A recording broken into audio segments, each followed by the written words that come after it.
En présence de Isiaka Diaby, Eamon Williams et Kipré Olivier ont exprimé leur colère face à la lenteur de la justice dans la résolution de leur dossier de victimes des effondrements des immeubles. Le président du collectif des victimes de Côte d'Ivoire était aux côtés des victimes des effondrements d'immeubles de Trècheville et d'Angré le mardi 5 juillet 2022 à la mairie de Yopougon. Ce sont Eamon Williams, président de la fondation Fondassi et Kipré Olivier, président des victimes de l'effondrement d'un immeuble de Trècheville. Assiégés le palais de justice, ils se sont ouverts à la presse pour rendre publique leur douleur face à la perte de leurs proches et de leurs biens. Ils en veulent à la justice qui l'accuse de les faire tourner en bourrique. Devant cette situation, Eamon Williams n'a pas hésité à hausser le ton.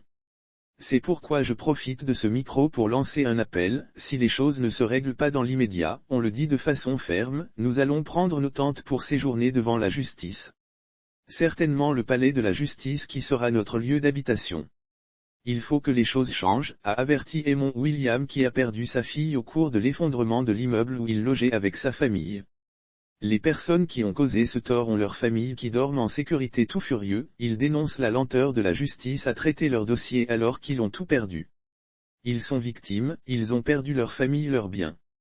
Et souvent les choses prennent du temps au niveau de la justice et pendant ce temps, les personnes qui ont causé ce tort ont leurs familles qui dorment en sécurité. Les gens ne savent pas comment vous vivez, a-t-il ajouté sans oublier de demander à la justice de faire preuve de rigueur à l'endroit des fautifs.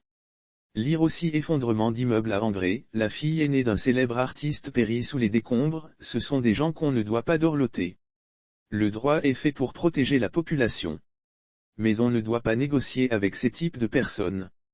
Ils mettent la vie des gens en péril, l'argent ne doit pas être leur objectif principal lorsqu'ils font des constructions. Dans les maisons dans lesquelles ils dorment ils y mettent du sérieux, mais pour construire les bâtiments et les mettre en location, ils ne mettent pas du sérieux parce que, pour eux, la vie humaine ne leur dit rien, a-t-il souligné.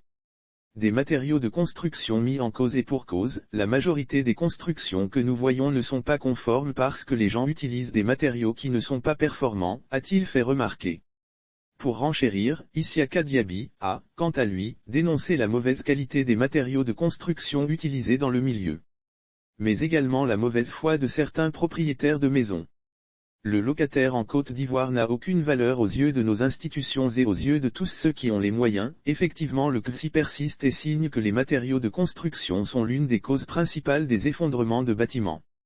Lorsqu'il s'agit de construire des bâtiments pour mettre en location, ils n'y mettent pas du sérieux. Le locataire en Côte d'Ivoire n'a aucune valeur aux yeux de nos institutions et aux yeux de tous ceux qui ont les moyens et qui construisent des maisons pour les mettre en location. Il faut que ces choses-là cessent, a-t-il relevé. Les oubliés de l'État au nom des victimes de l'immeuble de Trècheville, Kipré Olivier, a fait savoir qu'ils ont été complètement mis aux oubliettes. Lire aussi Abidjan effondrement d'un immeuble à Trècheville, le bilan provisoire fait état de 27 victimes dont 5 décès, ce qui se passe sur les lieux, on a l'impression que nous ne sommes pas aussi de la Côte d'Ivoire. Jusque-là c'est le silence total au palais de la justice. On n'a pas trop de nouvelles, nous avions appris que le propriétaire de l'immeuble a été arrêté et plus tard il a été libéré sur quelle base, comment, pourquoi. Mais jusque-là on ne sait rien.